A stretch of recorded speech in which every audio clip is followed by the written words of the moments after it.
There is an ocean of everything you want: success, power, and the most satisfying relationships. It's all available and waiting for you. This is The Zone of Action with your host, Jerold Action Jackson. Today, the subject of this podcast is that dirty word called options. That dirty word called options. Options are freedom in disguise.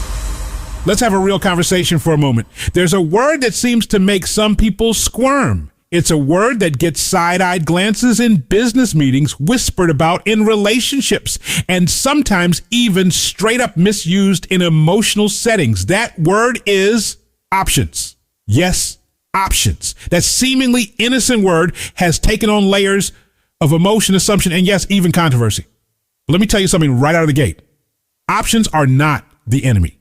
They are the goal. In fact, let's get something very clear early in this piece.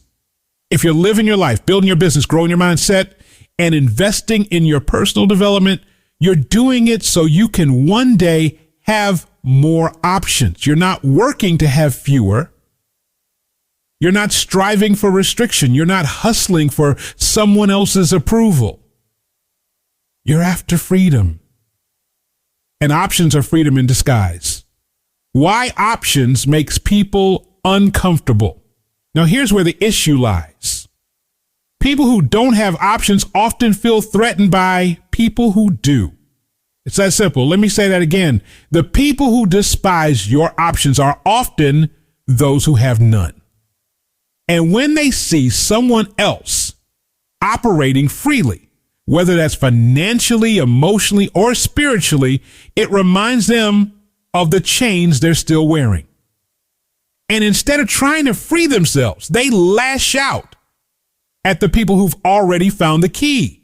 There's a particular discomfort that comes when someone can't control you anymore. And options represent the inability to be controlled.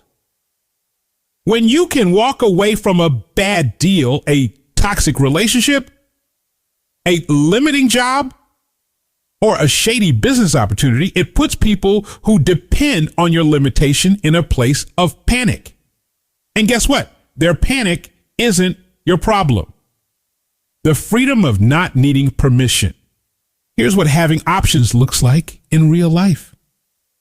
You can take a Tuesday afternoon and go play golf because you've built streams of income that work while you're away. You can donate $5,000, $10,000, even $50,000 to a cause that matters to you because your resources are no longer about survival, but service. You can say no to a partnership that doesn't align with your vision because you're not desperate. People who don't understand that level of peace often mislabel it as arrogance. They call it being unrelatable or selfish. But here's the truth. It's none of those things. It's freedom. It's clarity. It's growth. And you should never apologize for that. Why the word gets weaponized? Let's talk about why options has been weaponized, especially in relationships. If a man says, I have options, some folks get uncomfortable real quick. He's called a narcissist, a commitment phobe, or worse. People will throw around terms like emotionally unavailable, when in reality, he's just clear on what he will and won't accept. Same goes for women. A woman who says, I have options is often labeled as difficult, high maintenance, or even toxic. But what's really happening? She's showing confidence. She's decided not to settle. And that unsettles people. Let's clear something up right now. Having standards is not the same as being toxic. Wanting better for yourself does not make you narcissistic. And using the term narcissist without understanding what it actually means is not only inaccurate, it's lazy. We need to stop punishing people for their growth. Options are not the enemy. They're the evidence. Options are evidence that you've been doing the work. You've been saving, you've been investing, you've been praying, meditating, showing up, failing forward, and learning. Options don't just show up. They are earned. They're the reward for saying no to what didn't serve you and yes to what did. They are the byproduct of vision, consistency, and strategy. And the sooner we stop demonizing them, the sooner we can start chasing them for ourselves. The 2% to 13% club. Let's talk about a powerful truth I've noticed. Roughly 2% to 13% of people in this world truly live with options. And these people, the true high-value thinkers, don't get mad that others have options. In fact, they welcome it. They collaborate. They create synergy. They bring people into the room who are equally strong, equally independent, and equally driven. Why? Because synergy happens when powerful people come together. It doesn't threaten them. It strengthens the entire table. You'll never see a truly high-value person try to box someone else in. That's not their style. The people who hate your options, they're the ones who feel like they're losing something every time you gain something. That's not power. That's insecurity. Kansas City and the millionaire salesman. Let me share a quick story. Back when I worked in Kansas City, a man joined our sales team. On the surface, nothing flashy. He drove a modest car, dressed professionally, but not extravagantly. But I found out later he was a multimillionaire. Why was he selling?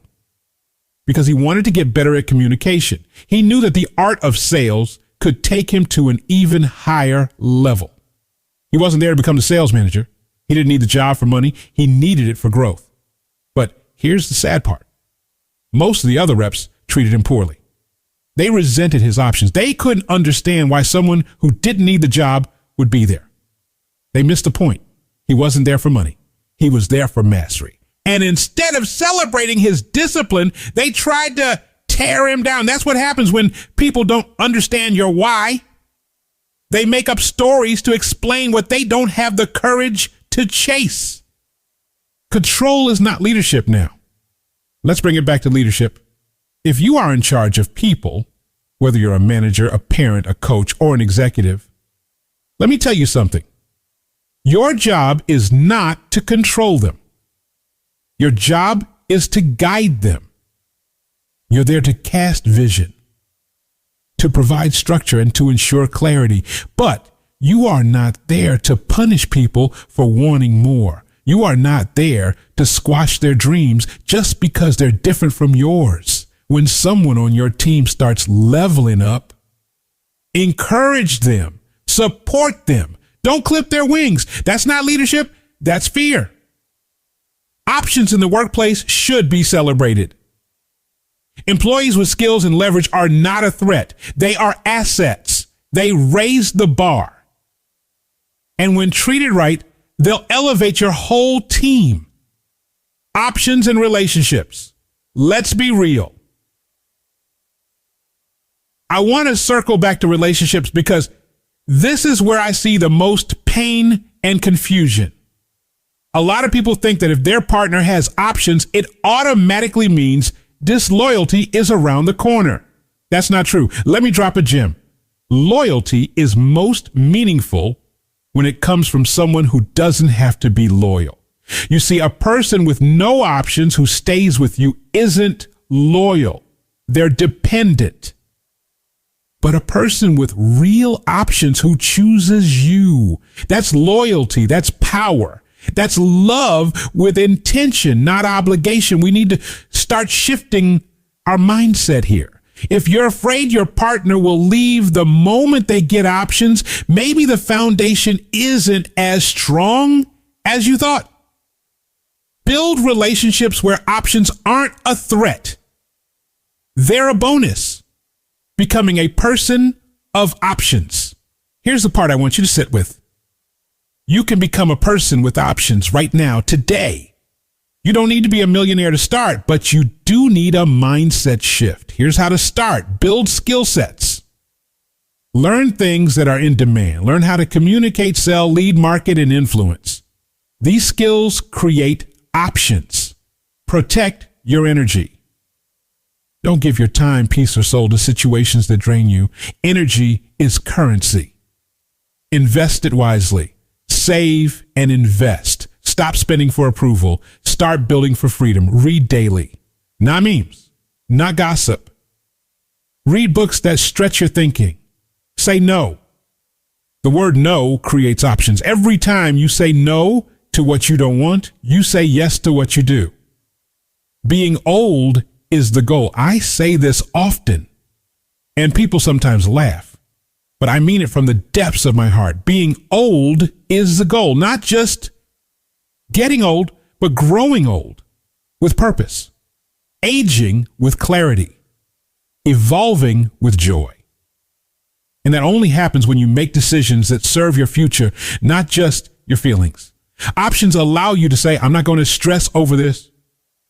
They let you wake up on a Wednesday morning, cook breakfast in peace, and live your life how you want to live it. Let's stop demonizing people who've created that life. Let's study them. Let's celebrate them. Let's become them. Final thoughts. Choose options. Choose freedom. So where does that leave us? Here's the truth. People will always feel some kind of way when you gain freedom they don't have.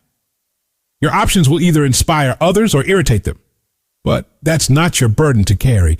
Every day you choose growth, you're choosing options. And every time you protect your peace, your boundaries, and your energy, you're taking a step closer to full autonomy. Live boldly. Love freely. Work smart. Say no more often. Play golf on Tuesday if you want to. And remember this. Options are not a dirty word. They're your birthright. They're your reward. And most importantly, they're your responsibility to protect. Check us out on Instagram and Twitter, JeroldJax. On Facebook, Jerold Action Jackson and Zone of Action. Check out the website, JeroldJackson.com. Happiness starts with you, not with your relationship, not with your job, not with your money, but with you in the zone of action.